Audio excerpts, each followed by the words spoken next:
भारत 64 देशमा मुलुक चलेको छ। त्यहाँ म र मेरो परिवारमाथि पनि ज्यानले मनसायले साङ्घातिक हमला भएको थियो। घरमा तोडफोड लुटपाट रागजनी गरेर सुरक्षाकर्मी घन्टौँसम्म अथक प्रयासपछि हामीलाई उद्धार गरेको थियो। तर मेरो परिवारले कस्तो त्रासदीपूर्ण भौगोलिक आक्रमणको सामना गर्नु पर्यो तपाईँहरू जानकार नै हुनुहुन्छ। मेरो घरको भिडियोको बनेको झुटा प्रहार पनि प्रचार छ। यो फेक भिडियो बनाएर चाहिँ नि यो धेरै पहिले काम गरेको भिडियो के अरे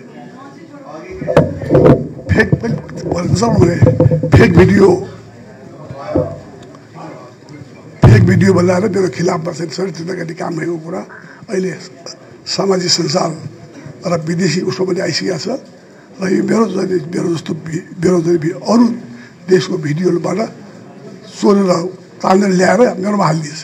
मलाई देखाएको थियो त्यो एउटा आएको छ के नाम त्यो के एआई मैले छोटो समयका लागि भए पनि 5 पल्ट प्रधानमन्त्री अवसर पाएँ। 5 पल्ट प्रधानमन्त्रीमा करिब एक कार्यकालका समय थियो। करिब एक कार्यकालको समय थियो।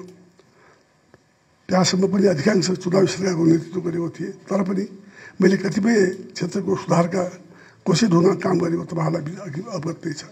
प्रधानमन्त्री र पार्टी सभापतिको रूपमा काम गर्दा केही कमी कमजोरी भयो होला। तर मैले सबभर नेपाली जनतालाई जनतालाई र पार्टीलाई केन्द्रमा राखेर काम गरेँ।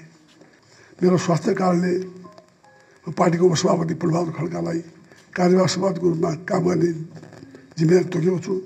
उहाँले पार्टीको विशेष रूपमा काम गर्नुहुन्छ मेरो विश्वास छ। जय नेपाल।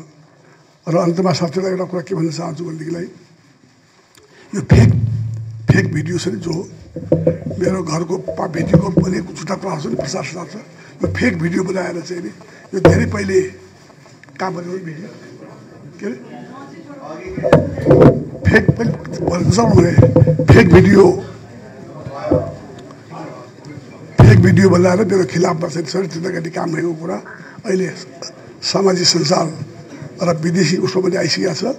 र यो मेरो जस्तो बेरोजगारी अरू देशको भिडियोबाट चोरेर तानेर ल्याएर मेरोमा हालिदिएछ। मलाई देखाएको थियो त्यो एउटा आएको छ के नाम त्यो के एआईबाट हो त्यो आएको छ त्यो चाहिँ नि त्यस कारण चाहिँ यो चाहिँ कुरा अहिले आएर स्पष्ट भइसकेको छ। यो चाहिँ एकदम फेक भिडियो बनाएर मेरो खिलाफमा चाहिँ एउटा चाहिँ षड्यन्त्र गर्ने किसिमको बनेको छ।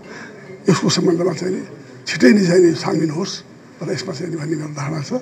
र अन्तमा साथीहरूलाई धन्यवाद दिँदै म चाहिँ नि मलाई अब समय पनि छैन। मलाई चाहिँ अब यो अलिकति अहिले पनि यो भन्ने कुरा छैन। कहिलेकाहीँ चक्कर आउने किसिमको छ मेरो चाहिँ यो त्यसैले चाहिँ म चाहिँ धेरै बेर भन्न सक्दिनँ।